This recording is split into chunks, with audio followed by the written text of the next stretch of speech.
ఆత్మ గౌరవ భవనాలు కట్టడం, భగీరథుని పేరు మీద మిషన్ భగీరథ అని చెప్పి భగీరథ పేరు పెట్టడం,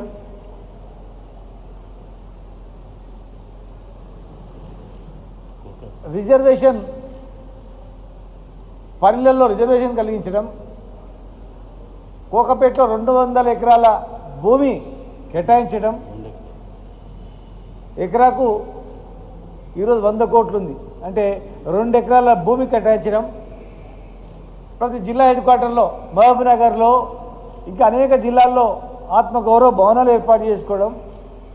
మరి ఈరోజు అత్యంత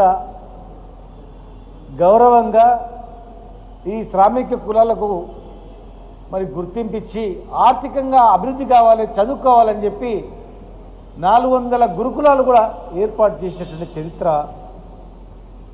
కేసీఆర్ గారి చరిత్ర.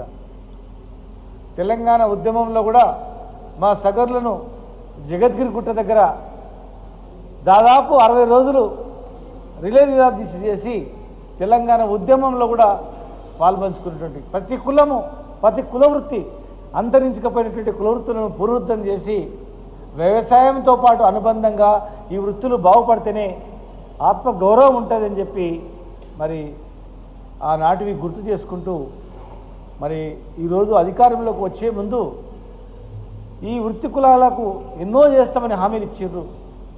కానీ ఈరోజు వరకు ఒక్కటి హామీ నెరవేరలేదు. కనీసం జనాభాలోనైనా జనాభా లెక్కలైనా సరి చేస్తారంటే దాదాపు 6-7% తక్కువ చేసి చూపించడం.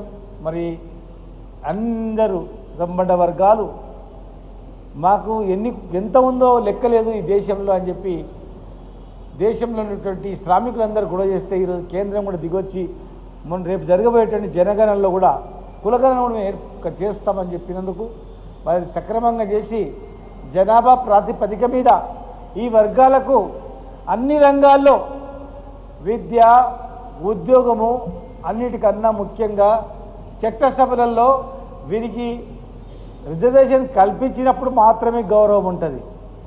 ఏదో అత్యధిక డబ్బులు కట్టేది వీళ్ళే, పనులు కట్టేది వీళ్ళే, వీళ్ళ పైసలు వీళ్ళకు 4 పైసలు ఇచ్చి ఇదే ఇష్టం అది చేసినాం కాదు.